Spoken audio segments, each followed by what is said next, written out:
I'd like to say good evening to everyone.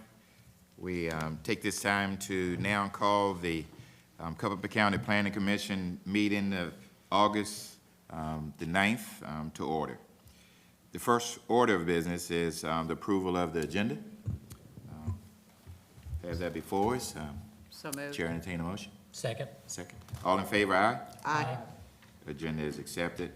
The approval, second item is the approval of our minutes from the June the 14th and July 12th, 2023 meetings. We received those in the packet. Any changes or concerns with that? If not, the chair entertain a motion to put it into the record. So moved. Okay, second? Second. Okay. We will put those minutes into the record. Now, we move into our new business. Mr. Drumheller? Yes, Mr. Chairman. We have a request by Shea Homes, Williams Mill Village LLC, Quentin Royer, for an approval of a 269 subdivision for development of an age-restricted single-family residential community. The Planning Commission shall review the preliminary plan to determine its conformance with standards contained in Article 4, Preliminary Plan Requirements of Appendix B, which is the subdivision ordinance of the County of Culpeper. The property is zoned R3 residential and is located along 667, which is Knowles Mill Road in the Stevensburg Magisterial District. It's found on tax map 41, parcel 94. Good evening, Mr. Chairman, members of the commission. We have one item tonight, and that's this Williams Mill preliminary subdivision plan for 269 lots. On the screen it says 274, and that's what they were approved for. If you remember, it was a little over a year ago, in 2022. Williams Mill, also known as the Crusoe property for a number of years, was successfully rezoned to R3 for an age-targeted community, 55 plus, no one younger than 19. If you remember how the proffers were constructed, the board did accept those proffers and did accept the rezoning. And what you're looking at tonight is a fruit of that, which is the subdivision. As Neil read, it's 269 lots, so it's a little bit shy of what their target was through the rezoning effort. They've submitted a properly subdivision plan that has gone out to the agencies, and on board docs, your staff report did share those agency comment letters as far as the approvals. There were a few outstanding comments that will be addressed with construction plan in the next phase, which is actually ongoing at this time. But for preliminary plan purposes, the approvals that are necessary per Article 4, staff believes that the applicant has met those. Just a few things, and we can flip to the actual, just kind of an overall view of the subdivision layout. The good thing is this matches very similarly to what you saw in the concept plan that the applicant presented through the rezoning as they proffered to commit to do. There's a boulevarded entrance off of 667 Knowles Mill Road. I'm going to stop there for a second because if there is a change between the concept plan and the preliminary plan, that is probably it. There were, at zoning stage, they were contemplating two entrances fairly close to one another on 667. With the first rendition of this plan, the applicant has chosen to combine the entrance. It's still separated. It's a boulevarded entrance, meaning that you have one way in, one way out. There will be turn lanes, left and right turn lanes entering the subdivision. Staff supports this. It's not a great difference from what you looked at. We have encouraged them to look at emergency access, but it does meet the standards as far as the county standards go. There was brief discussion too about, if you look at the southern part of the property there, there's a cul-de-sac to the rear of the property.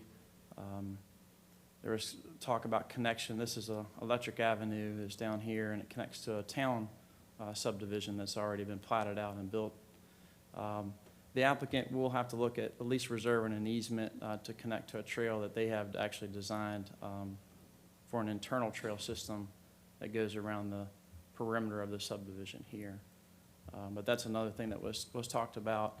Another thing that was talked about was some screening. You have railroad tracks here just to the north of the property, and the applicant is proposing, and we'll have in more detail of the construction plans, the type of landscaping is right here to protect those homes, or at least provide some type of view shed break from that. There is significant amount of floodplain on the property along Mountain Run, which is to the south and west of the property. The applicant has stayed well outside that floodplain area, and that's why you see this cluster design that leaves all of that open space appropriately so in the floodplain area. Mr. Chairman, I don't have a lot of comments. This is just a single plan sheet. Hopefully you all had a chance to look through, I believe it was 80-some pages potentially. It was a large plan, as they all are this day and age, which includes your erosion and sediment control, preliminary design, some stormwater criteria, VDOT criteria, landscaping, and then, of course, the actual grading plan and subdivision layout with utilities. So all of those things are inside the preliminary plan. You're not going to all get them on one plan sheet that we have on the screen tonight. Bowman does have a representative here, Mr. Chairman, to answer questions. And my last reminder to the commission is that the zoning is done, it's been approved. Now you're charged with reviewing in accordance with the subdivision ordinance, which is a ministerial act. Even though we've advertised for a public hearing tonight, the charge of the planning commission is to make sure that it's compliant with the code. And if it is, then you're charged to recommend approval. Mr. Chairman, staff found that it is compliant with the code, and we recommend approval tonight. Thank you, Sam. Anyone have any questions for Sam at this time? We'll go ahead. Go for the staff. Yeah, I have one staff question. So the thing where we don't have really an emergency exit except for the boulevard area, is there any place along Niles Mill down towards that pond, there's a gate where they go in and out now to service that well that's back there? Is that something that can be roped off and only used for emergency exit, or? As far as staff is concerned, it's an option potentially. I would like for the applicant to address that further in detail, Okay. though. It's always nice to have that second access. Just as a way of reminder, these are private streets, not that that matters. You're still having several residents that will live here, but they are private streets. And it's not necessarily uncommon to have this situation. You know, it's not necessarily desirable on a single boulevarded entrance, but it's not uncommon either. We actually have several single-family communities as well as actually apartment communities that have one entrance, and one that comes to mind is Friendship Heights. There's one access in to that apartment complex, and it's been that way for years. There's many residents that live there. Three Flags currently only has one entrance. That's proposed to continue, but it's been that way for many years. Not desirable, and the applicant can further address that if there's any possibilities. Niles Mill, as you all know, is a tricky road. There's not a lot of good spacing to get good entrances there. The applicant has picked, in VDOT's mind and staff's mind, the best spot for an entrance for this development. Really the only spot, I think, probably, that works with the entrance spacing standards that would be required. But for emergency entrance, I'll let Roddy address that a little bit more, but I don't know if there is room for a second entrance, so. Yes, go ahead. Sam, I noticed in section 3 of the case study, it mentions waiver for VDOT and other technical changes related to the entrance will be necessary during the final site plan, but it doesn't really say what the waivers are needed for. Could you explain that? I will let the applicant explain that. Okay. I just wanted to give you all an opportunity to, just check with staff on a few things beforehand, but of course, the applicant will have an opportunity to answer a lot of those too. So thank you, Sam. Thank you, Mr. Chairman. At this time, we now open a public hearing. Anyone who would like to, first we would have the applicant or representative for the applicant, if you would come forth. And after the applicant speaks, anyone who would like to speak to this application, you have the opportunity to raise your hand and come and be recognized by the chair, and then come forth and give your name and for the record. Excuse me, Mr. Chairman? Yes, sir. If I can say one thing. Okay. Excuse me. Mr. Chairman, I share that I have a conflict of interest with regard to this current agenda item. I am employed by Bowman Consulting, the applicant's engineer, which did the plans included in the application. So having a conflict of interest, I must abstain from sitting with the commission, engaging in the discussion, and voting upon this matter. Okay, sir. Let it be put in the record that he would not be voting on this, okay? Thank you, sir. Good evening, Planning Commission members. I'm Roddy Reyes with Bowman Consulting. I'll go ahead and answer any questions you may have. I guess regarding the first question, the waiver. When we did the rezoning, the plan did not require a left turn lane into the site. It was a proper condition. So we agreed to provide a left turn lane when it didn't warrant it by VDOT. So that's what the VDOT's looking for, is a waiver for this turn lane. It's a reduced turn lane length that was proper. So this is just a formality we have to go through VDOT. They've already reviewed the Excuse traffic me. study. Can you go, get closer to that mic or put that Oh, mic? sorry. There you go. So, yeah, so we have to follow up with that process of, they've already reviewed it with the TIA, and we'll have to submit the waiver for that left turn lane.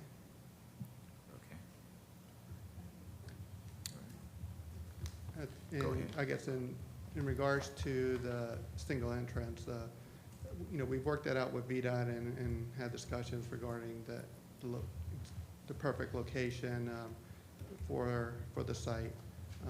And we've made it a boulevard, as Sam mentioned, with 2 lanes on each direction. So if one lane, if it gets shut down, you still have access through the other side of the boulevard. So we've made it wide enough for emergency vehicles and still have continuing traffic going through. So that, we're hoping that with VDOT and county staff to address concerns for emergency access. Okay. Any further questions? I have a few general questions. Mhm. Will it be gated? I'm just curious. Would there be a? At this time, it's no plan for gated. No, I just didn't know, if it fits within the roadway, if you had to gate it, with someone, there'd be man there or anything like that. But I was just curious about that, so. All right. At this time, no. I mean, I think if there's discussions with the, with the owners, if they want to gate it, the median is 20-foot wide, so there's, could be space if we wanted to gate it. Okay. And then down in the bottom portion of the site, is that, I don't think you mentioned it, was it well? The square that's down at the bottom, what is that down at the It's, bottom corner? it's a well site, correct. It's a well site? It's a town well site, yes. So is that inside the floodplain? The well site is in the floodplain, yes. Will there be any construction within the floodplain? The only construction with the floodplain would be part of the stormwater management facility right there, the outfall of the stormwater management facility. Is that a FEMA floodplain or just like you're gonna have to go through a FEMA floodplain study? Yeah, well, we may have to go through a FEMA floodplain study. Okay, all right. And then for the ponds themselves, were there any borings that were done in the ponds? Yes, we've done borings throughout the site. So they're all in pretty good shape in terms of sizing Yes. and everything? Yeah, and what's different, we started the design of the site. We did have a bioretention facility right where it says parcel A, kind of in the triangle area there. We're removing that because we have so much open space. We don't want to cut down any trees just to provide a low bioretention facility that didn't service much area. And then the last question I had just is about, has there been any further discussion about getting the trail over to the town side? Or, I know the easement's not shown in here, the intent is still to provide the easement, because it's proffered, that would show up on the plats, but whether or not there's been any further discussion about getting a connectivity between this development and the town, or? I've had discussion with Andrew regarding connectivity. We haven't finalized a location right now. It's still, we agreed to do an easement. We're trying to figure out what location. That's all I have. That's it. Yes, sir, a couple of things. Looking at the plan, are you planning to realign Montrose Lane, the private drive, across Nosey Mill Road from the development? It looks like the current entrance is going to be removed and it's going to be directly across the boulevard entrance and exit there to the That's correct. project. After the rezoning, the previous property owner worked with the offsite property owner. He wanted to relocate his driveway. And it was also preferred by VDOT too, where the current location near the railroad tracks, it's not an ideal location, so there will be offsite improvements on this property. Yeah, is the current speed limit along that stretch going to stay the same? That's about where it transitions from 45 to 35 to 25. We have discussions with VDOT, we're discussing to see if we can reduce the speed. I believe that it should be reduced to 35 through there. Okay, that's But, good. We have to work with the county and VDOT and the town to make that happen. Yeah, and one final thing, I think your plan when we talked about this last year was to build the R-cut down at the intersection of Knowles Mill and 29 before the project was actually built. Is that still your intent? Yes, we've actually submitted a 30% design to the town already for the R-cut. Okay, all right. That's all I got, Mr. Chairman. Thanks. Okay, thank you. Anyone else? Just a couple of questions on the proffer analysis that's listed in here, and I think it's just maybe a typo or whatever, but you talk about $3,000 to be applied to the county towards the improvement of the Knowles Mill Road corridor. That's $3,000 per unit, is that correct? I believe so. I have to look at it. Don't have that proffers memorized, but yes. Oh, okay. We'll work with the county Okay. to the exact language. And there was another one like that, said $250 to the county to assist in the rapid regional transit. I think that's $250 per unit also, right? I have to confirm that, but it's whatever the proper language is, we'll provide that. Mhm. Okay, we just need to make sure that that's the right way. Let's see, just one or two more.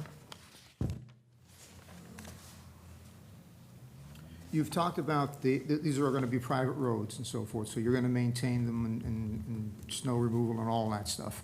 You talk about a HOA kind of initiation fee, if you will. Have you come up with anything about what the HOA dues will be in order to maintain all this stuff? I don't have that information. I would have to see if our client has that information. Okay. Excuse me. Hi, Quentin Royer with Shea Homes. We're currently doing reservation studies right now to see what the dues would be for the maintenance of those roads. Okay. So, and then also it's a private club as well. So all that combined together would be the ultimate dues for that. Okay, and you haven't started selling units yet, is that correct? No, sir. Okay. No, sir. Okay. And to answer your question, it is $250 per unit. Per unit? Okay. Yes, yes, sir. Thank you. Morgan, did you get his name? Okay, all right. Good. Thank you, sir. Just one last question, and this should be really easy. On sheet 14A, you show the Knowles Mill Road, the intersection, and it talks about a single unit SU truck design vehicle as identified, et cetera, was used for the design. I mean, is that a just for me, is that a tractor trailer, you know, what size truck are we talking about there? Just to make sure we get fire trucks in and out of here. SU-30, I don't know the exact dimension. I think it's like 50-foot long truck. Oh, okay, so the design is sufficient to have fire trucks get in? Yeah, yes, And definitely get for through fire the trucks. cul-de-sacs and so forth? Yes. Okay, thank you. Okay. Anyone else? Yeah, I just have a question, Mr. Reyes. In contemplating that concept of the accessory entrance for emergency, just as an educational question, when you create that type of entrance in a subdivision, are the VDOT site distances and requirements the same as a regular entrance? Or because it's less traveled or gated, can you plug them in shorter site distances? I'm saying in general, not necessarily here. But. It's the same site distance. Same And distance. actually, VDOT had us do a longer site distance because they're treating the left turn lane as additional lane. So we had to go to a longer site distance. All right, thank you. Okay. Any other questions? I had one last question. Go ahead. Question for Sam, maybe.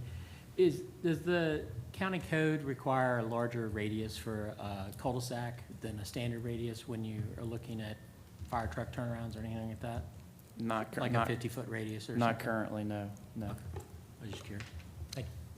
So the streets are 20 feet wide, The streets? the No, streets, They're huh?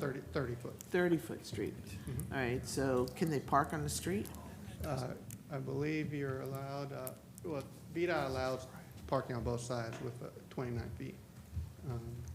So they can park on both sides of the 30-foot street, and the fire truck can still get down that. That's correct, yes.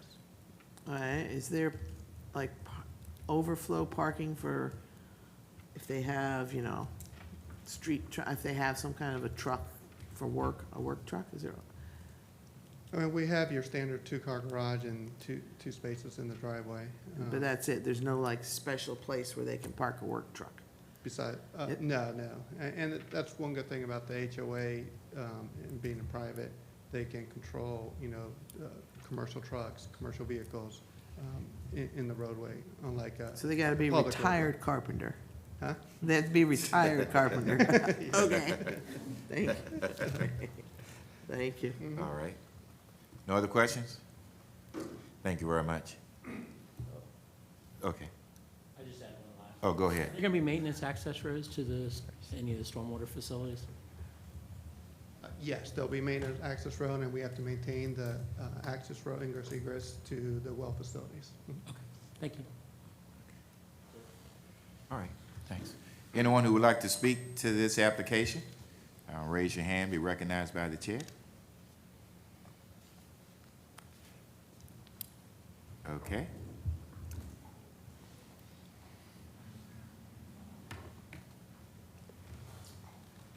Good afternoon, David Pollard. Address is 15278 Knowles Mill Road. Is there any way to see the current, where the well locations are for this property, for this idea? Okay. And the reason I am asking this question is because since the beginning of this project and the wells were drilled and the pumping station, which is adjacent to the bottom right-hand corner of our property, my neighbor and I have had issues with supply of water. And I did alert Mr. Hoy about this because the hydrants were being flushed on a regular basis, and upon that flushing, my mother did not have water. So I am curious, Mr. Hoy did explain to me that basically in 4 years, we will be able to get on to the town water, I guess is the best way to put it. But I'm curious what my neighbor and I are to do until then. What the intent is for us to be able to live in our single-family homes that are adjacent to this property. Because prior to the drilling of the wells and the installation of the pumping station and the work done on the property to get it ready for this subdivision, we had no issues with our water. Okay. So I would like to know if or how that could be addressed, please. All right. Thanks. Sam, will we just have him get back with you, because will we know Yeah. anything at this particular point? Yeah, or- we can as staff. It won't be our staff that will be Okay. able to help him directly with that. Okay. He actually has talked to probably the first person that he needs to talk to, which is Mr. Hoy. Yes. But our Environmental Services Director, Paul Howard, who's the counterpart for Mr. Hoy in the county, could also help with that issue as well. But to answer Mr. Pollock's question, and he's right, there's a well location right here, and that is very close to a row of single-family homes that are on Knowles Mill right Right. here. Yes. And then the town does have two other well lots right here, those two little green squares. And just as a way of background, those well lots were actually obtained prior to the rezoning of the property. The town had already purchased those lots, or they had acquired those lots several years ago, if I'm not mistaken. They had developed them since, or at least a portion of them. But we certainly can try to help the landowner there to try to figure out what to do in the meantime. The water and sewer service area is just for this piece currently, but because those lots are within a certain distance, they may be able to be hooked up to those utilities too, as well. But we would need to explore all those in detail to see what would happen. So he's to get in contact with you? He can contact me, and I'll give him my card here in a minute, and then I can put him in touch with the right people. So. Okay. All right. Anyone else? Okay. declare the public hearing closed. Any other discussion? One follow-up question, the gentleman here. Does the property require it to go through the health department? Lance, you're gonna have to, Commissioner Kibbe, can you repeat that? Does the property have to be reviewed by the health department for the wells, for the increased development? So the wells are existing now. As far as the hookups to that, we ship those to the town of Culpeper if they think that, because they're gonna be providing the service here. If it does need to go to the health department, it will go to the health department, but I don't know the answer to that right now. Okay. I know sometimes community wells have to go to the state, Right. so. And that's why I'm asking. these wells, they're not, as far as I know, I don't think this particular development's gonna be adding any wells to the table. They're gonna be using the existing service that the town provides. So they will won't- not hook they won't into have a- these? No, they're gonna hook into it. They're just not gonna provide any additional wells that are to what's already there today. That well is actually operating and serving the town of Culpeper now, Right. even though this development doesn't Yeah, exist. all right, so I don't understand why they couldn't hook this guy into it with the 3 or 4 houses right there. It's piping is all, And Commissioner Thornell, I don't know the answer to that right now, So so, that's what you're gonna try to, yeah. but you're gonna Figure out try and for- work with yeah. that. Yeah. see if we can get that. All right, very good point. Anyone else? Have anything? Chair entertain a motion? I will make, go ahead, Ray. I'll make a Go ahead. motion that in the case of Williamsville preliminary subdivision, preliminary plan, that it is in conformance with the standards contained in Article 4 of Appendix B of the county code, and recommend approval of the preliminary plan. Second. Okay, been probably moving second. Any other discussion? Being none, all in favor? Aye. Aye. All opposed likewise. Okay. We will send this forward to the board with a recommendation of approval. Okay. All right, that case is closed. All right. Anything else, Sam? that Mr. you- Chairman, that's all we have tonight. That's all you have? We're gonna look down and, Katie, you wanna close us out? Move to adjourn. Okay, do we have a second? Second. All in favor, aye? Aye. This meeting is adjourned. Thank you all very much for coming out.